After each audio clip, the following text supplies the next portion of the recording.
Hello, இன்றைக்கி நம்ம கோதுமை ரவை கிச்சடி வெஜிடபிள்ஸ்லாம் போட்டு நம்ம எப்படி செய்யலாம்னு பார்க்கலாம். பாருங்கள், ஃபஸ்ட்டு கடாயில் எண்ணெய் ஊற்றிக்கலாம். தேவையான அளவு எண்ணெய் ஊற்றிக்கோங்க. எண்ணெய் காஞ்சதுமே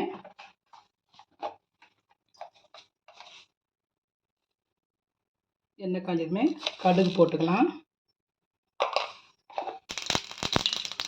கடுகு பொரிஞ்சிச்சுங்க. இப்போ கடலைப்பருப்பு உளுத்தப்பருப்பு போட்டுக்கலாம். சீரகம் கொஞ்சம் போட்டுக்கலாம்.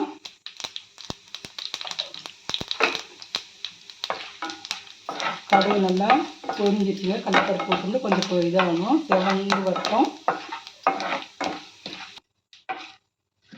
கடலைப்பருப்பு உளுத்தம்பருப்பு செவந்துருச்சுங்க. இப்போ வெங்காயம் போட்டுக்கலாம். கருவேப்பிலை போட்டுக்கலாம். வெங்காயம், பச்சை மிளகாய் 2,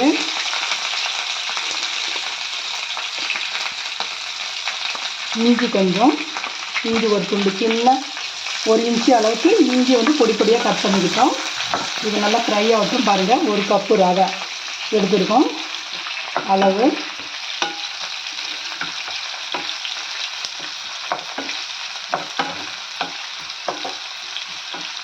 வெங்காயம் வதங்கிருச்சுங்க. இப்போ நம்ம கேரட்டு, ஒரு கேரட்டு, ஒரு 2-3 பீன்ஸுங்க இதிலே போட்டுக்கலாம்.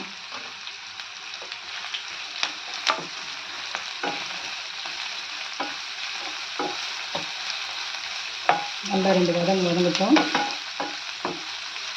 ரவை வேகத்துக்குள்ள காய் கூட வெந்துடுங்க. அதனால் ரொம்ப வேக வேண்டியதில்லை, சும்மா கொஞ்சம் வெந்தால் போதுங்க. கொஞ்சம் உப்பு சேர்த்துக்கலாம். உப்பு தேவையான அளவு உப்பு சேர்த்துக்கிட்டோம்.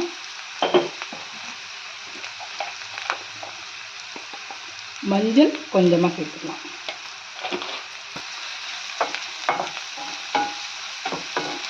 இங்கே நல்லா இப்போ நம்ம தண்ணி அளந்து ஊற்றிக்கலாம். 1 கப்பு ரவைங்க. அது இந்த டம்ளரில் 1 டம்ளர் இருந்ததுங்க. கரெக்டாக 1 டம்ளர் இருந்தது. நம்ம டம்ளரில் நம்ம தண்ணி அளந்து ஊற்றிக்கலாம்.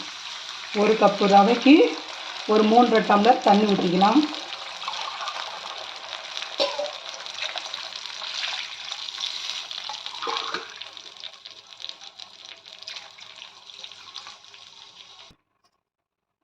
தண்ணி ஊற்றியாச்சுங்க. இது கொதிக்கிட்டோம்.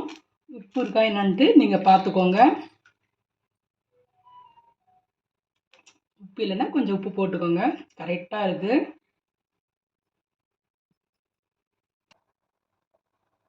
தண்ணி கொதிக்குதுங்க. நம்ம இப்போ இதில் 1 ஸ்பூன் சர்க்கரை சேர்த்துக்கலாம். ரொம்ப நல்லா இருக்குங்க, டேஸ்ட்டாக இருக்கும். இப்போ ரவையை போட்டு நம்ம கிளறிடலாம்.